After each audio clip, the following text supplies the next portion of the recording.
Hello everyone, we are here at Dinosaur Park. You can see, ayan may mga dinosaurs. Nagpa-check up yung anak ko. So this place is near the hospital. Magandang pasyalan to sa mga bata. So stay muna kami dito habang hinihintay namin ang paglabas ni Jack sa school. Kasi 3 o'clock siya lalabas. Ito yung place.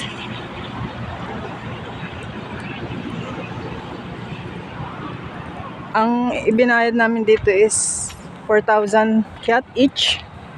Sumura pa rin. Parang ano lang siya. Siguro 100 pesos. At saka napakalawak nung area. Ayan siya. Nagaganda ng mga flowers. Pa-second time ko to kasi last time nung kakadating ko lang, pumasyal din kami dito. Pero that time kasi ginagawa pa yung yung lugar na to. Tinatanim pa nila yung mga flowers. Ito may T-Rex.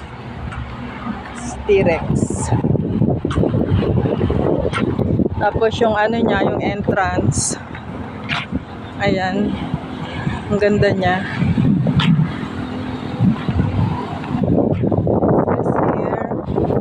Floral Wonderland Festival. Ayun yung entrance doon. So diyan kami kumuha ng ticket. Tapos eto tingnan niyo tong niya.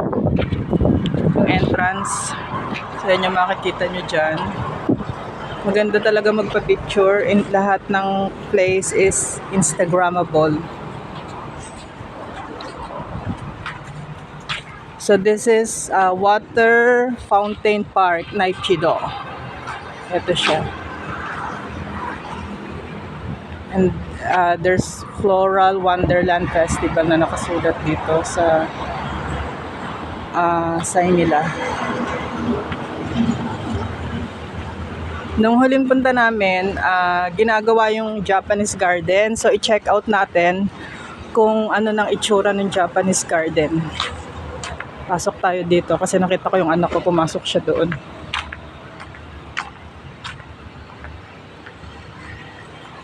Ayan.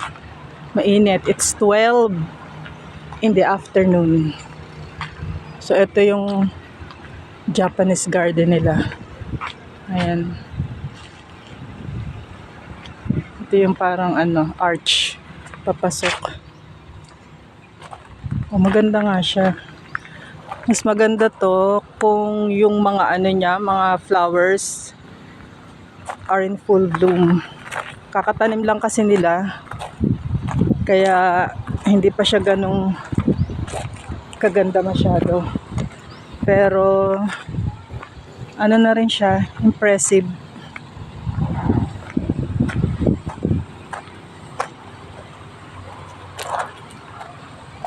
Tapos ayun, meron silang fountain doon. Ayun. Ang ganda. This place is beautiful.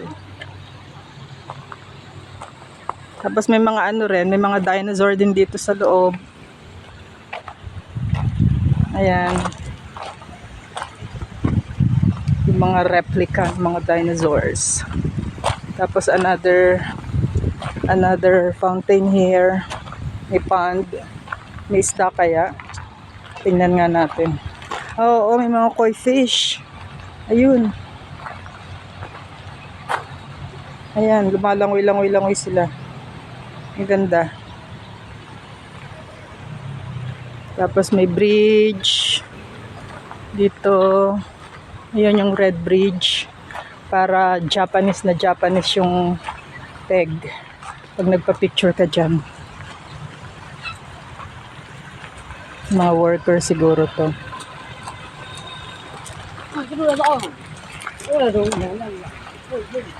Lahat sila napapatingin dito sa shoes ko na yung butas-butas. Ayan. Binili sa Shopee for I think 200 pesos.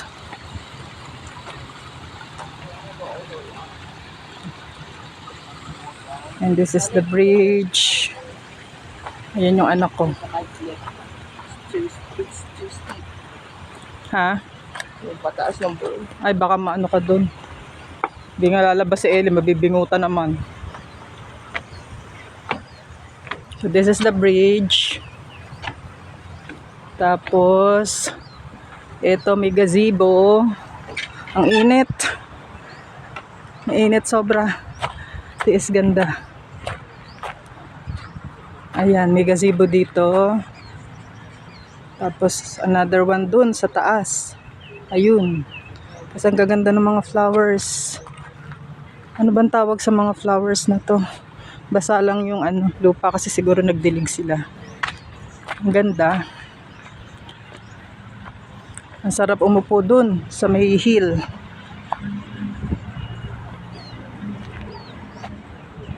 Ayan.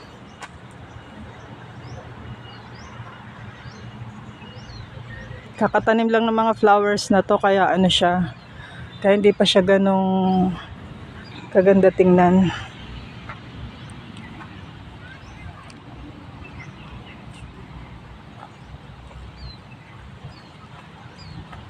Tapos pwede ka dong lumipat sa kabilang side. Ito siya, yung palibot ng Japanese garden. Alam ko sa Luneta, sa atin, meron ding doon. May Japanese garden din. Parang napasok ko yun dati. Ewan ko lang kung andun pa rin siya ngayon.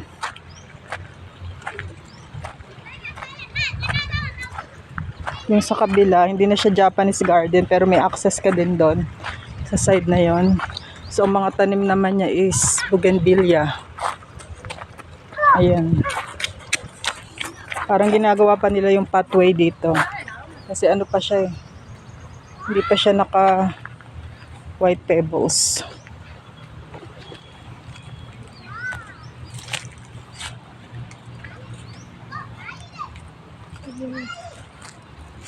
Okay, nakita ko na yung lugang ko naglalakad. So pwede palang pwede palang lumabas dito. Cross ka dito, lalabas ka dito. Ang mga bougainvillea, ang ganda nilang tingnan. Yun nga lang, dapat taalagaan mo rin ng pagtitrim. Kasi once na lumago, pangit na. Masyadong masukal tingnan. Si ate natutulog. Siguro isa siya dun sa mga nagme-maintain dito. Isa sa mga nagtatanim. Parang may mga gazebo din dito. Pero etong gazebo dito is white naman yung paint. Tapos parang may mga may mga nakaupong statues ng mga bata. Ang lawak. Napakalawak ng lugar na to. Let's go to this side. Hindi ko lang alam kung anong garden naman ang tawag dito. Siguro may kanya-kanyang tawag sa bawat garden nila dito. May mga pictures kami ni Jack nung pumunta kami nandito. So ito yung isang garden. Baka ito yung Burmese garden. Kasi kung Japanese garden yung katabi. Ayan. May mga cute na statues ng mga bata. So pwede kang magpa-picture katabi nila. Eto.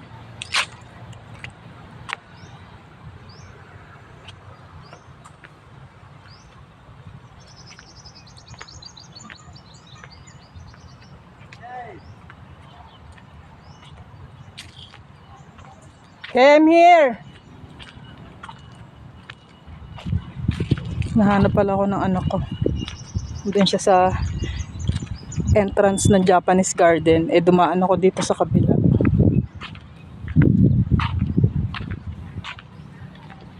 Ang ganda ng mga bougainvillea. Mas maganda to kung siya, yung iba-ibang colors. May mga doon, may mga statues ng mga bata. Pwedeng magpa-picture. Baka doon yung mga tents. Anak, baka nandun yung mga pagkain. Tingin mo. Hindi, parang may mga ano eh, may mga tao. Tignan natin. Ayan yung mga dinosaurs. Ito. Tawag dito Fountain Park. Oo nga, Fountain Park. Dinosaur Park. Huwag lang ang dinosaur sa maraming dinosaur. Kasi may mga dinosaur, pero Fountain Park.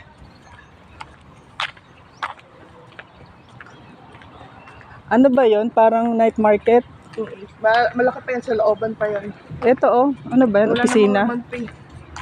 Mga store stock, wala pang laman. Ah,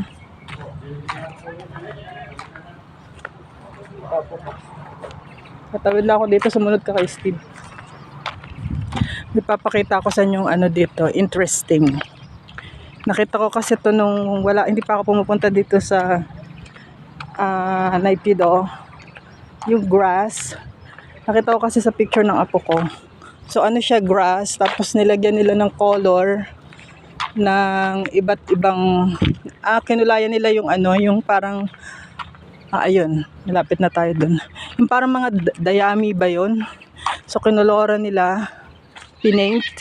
Siguro spray paint yung ginamit. So ang ganda, so pwede ka magpa-picture dun. Lalo na kung yung picture mo is nandun ka sa may bandang gitna. Ang ganda tingnan sa picture. Ayun, may mga nagpapa-picture doon. Init lang. So hot.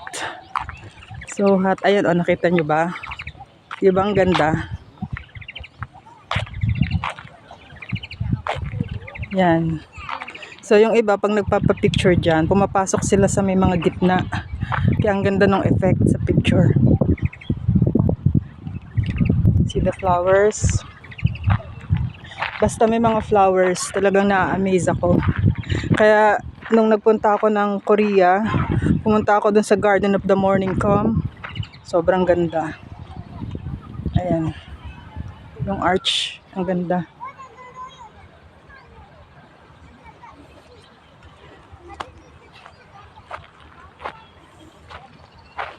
Tapos dito may mga ano sila, payong-payong.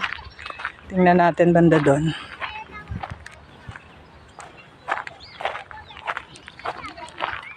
Sigurado after kung umuwi mamaya ng bahay, nog-nog na ako. Oh, dinosaur.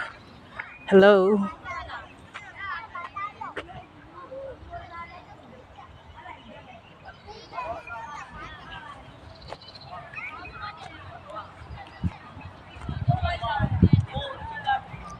Ayan, ang ganda ng pathway na to.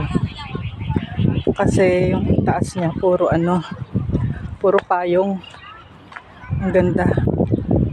Ang lawak ng area na to. Bago mo maikot yung buong lugar.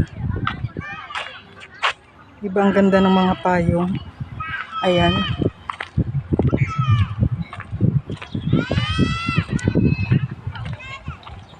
Tapos ano to, parang luneta ang peg. Kasi ayan oh, si kuya. May daladalang camera. So yung mga gusto magpa-picture, pwede magpa-kuha sa kanya. Nice. Itong part na to, hindi pa namin napuntahan to ni Jack. Kasi nga nung pumunta kami, ginagawa pa. Ang ganda ng mga payong.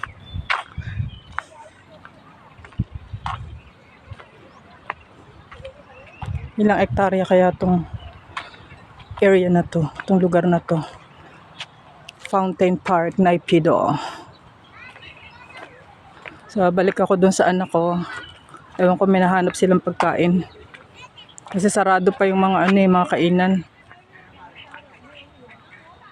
Okay, so I will end my vlog here. See you again next time.